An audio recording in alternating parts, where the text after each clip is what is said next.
É raro roncar sonhando. O ronco alto acontece quando seu corpo está num sono leve, fazendo a garganta vibrar.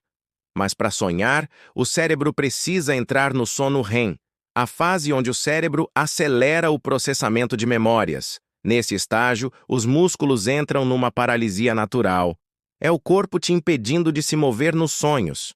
E é justamente essa paralisia natural que evita o colapso da garganta e faz o ronco alto sumir.